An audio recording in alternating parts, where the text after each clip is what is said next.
what to adjust. So I have 7 things down here. The first one is expectations of the outcome. This is, I mentioned earlier, reality versus expectations can be a big reason that people don't complete a course. And that can be due to enough wins along the way and seeing the results that they want, but also the expectations you set right from the beginning. And that can be right in your sales copy.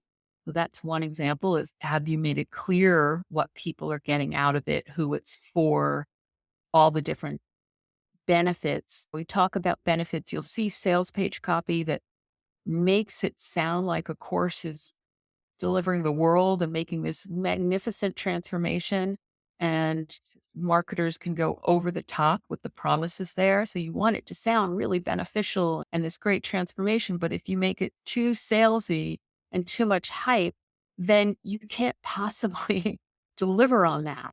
It'll be next to impossible. So you have to set those expectations clearly while still making it an attractive benefit. And that outcome, again, going even further back, when you're putting together a course, you have to think about whether it's realistic. And all those things tie together. It's all part of instructional design, putting together a course, where your students are at now, where you want them to be, what's the gap, is it something they want, all those sorts of things that they talk about with instructional design. So gaps in knowledge is another thing. You might find that people didn't complete it because there were certain areas that you assumed they knew, but they didn't know. Or on the opposite side, there's things that you assumed they didn't know that you put too much content in on, and then they just breeze past because they just didn't think it was important to them and they missed some of the other more important stuff. So that's the knowing your audience. When every single course we do, we always seem to have something on identifying your audience, looking at your audience. Sometimes we have a bigger, smaller, but it's always important to look at first, looking at the gaps in knowledge when you're putting together a course. Then there's content formats. So the default always seems to be text or text and video or just video. But think about other ways that you can keep people engaged. I've talked about blended learning before or hybrid learning, as some people call it today. That is always having a mix of media. So the video, the text, audio as well is possible, though a lot of times now with video, you could just listen to the audio. It's the same sort of thing. But also the types of tools that you give people, all those things I mentioned, like templates and formulas and graphic and fill in the blanks and quizzes. You can make things interactive to make it more fun. You don't have to get really fancy with that stuff because it's still a matter of someone completing a little win than how fancy the actual content looks. It's not so much the design, the visual design, as what's in it. The visual design is secondary and maybe makes it more engaging just to look at, but actually completing a little win is far more important. You might need to adjust the length of the action steps. And this is really important when you're first looking at a course and designing all the different action steps people will take and what really is a quick win. You want to put yourself in the shoes of your customer and or your student and really think about where they're at and how long it would take them. And the best way initially is to do it yourself in that same mindset, getting rid of everything that you already know and thinking in the terms of someone who's just doing this for the first time.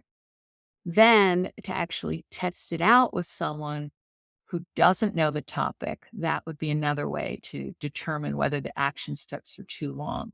And of course, the first time you deliver the course, you're going to see that as well. So that's one of the things you're going to adjust.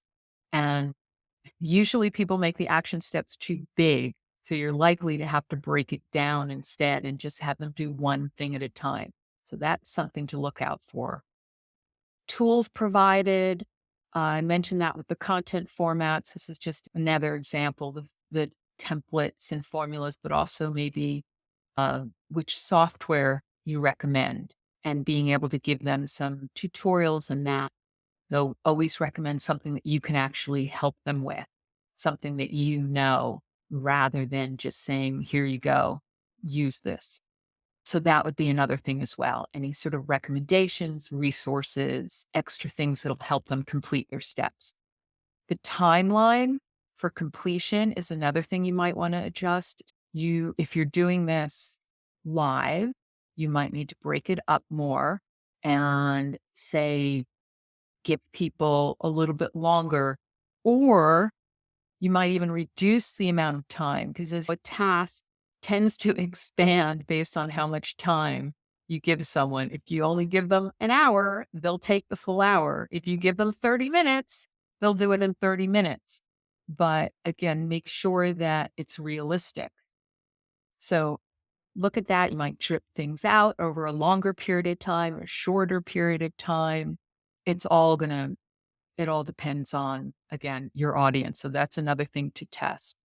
And then rewards and celebrations. So this is another thing that can affect the completion rates. I don't call it a quick win necessarily because it's not an action, but it really is a win if you celebrate it. So rewards and celebration can be little things along the way, even if it's just a congratulations, high five, send a badge, make a noise, or celebrations where you actually come together and celebrate someone's success in the group. So in a live community. And it doesn't have to be live. These can be things that you build into an evergreen course as well.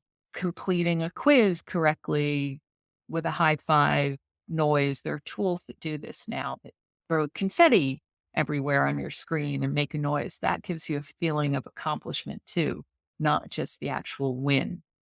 So that's another thing as well. Now, that is all I want to cover today on the quick wins and how they guarantee success. So if you have any questions, can you drop them into the comments?